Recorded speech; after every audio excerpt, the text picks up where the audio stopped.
As kids, we always talked about the abandoned amusement park on the outskirts of town.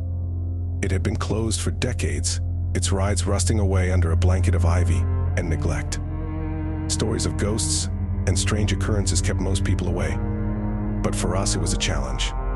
Last summer, my friends and I finally decided to explore it. We chose a moonless night, the darkness thick and oppressive as we made our way through the broken fence. Armed with flashlights and a sense of bravado, we navigated the overgrown paths, passing the skeletal remains of roller coasters and Ferris wheels.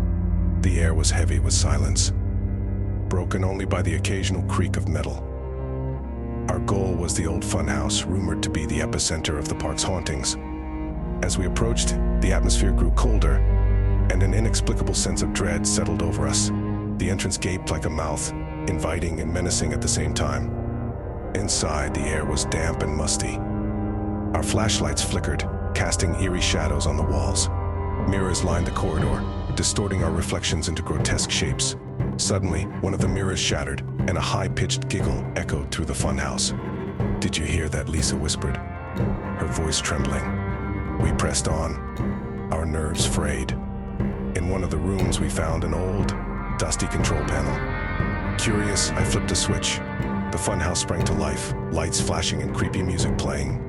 But the figures in the mirrors were no longer our reflections, they were ghostly children, their eyes hollow and accusing. "Let's get out of here," Jake said, his face pale.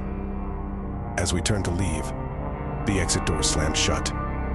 Panic set in as we tried to force it open, but it wouldn't budge. The giggling returned, louder and closer. I turned my flashlight towards the sound and saw them, spectral children, emerging from the mirrors, their expressions twisted with malice. We ran deeper into the funhouse, desperate to find another way out. The labyrinthine corridor seemed to close in on us, the walls pulsating with a life of their own.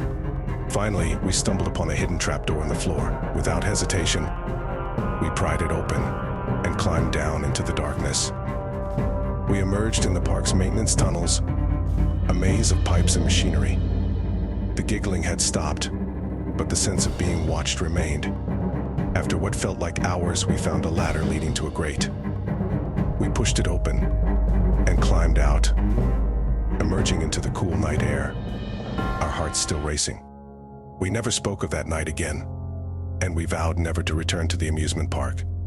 Sometimes, though, when the wind is just right, I swear I can hear the faint strains of that creepy music and the distant sound of giggling.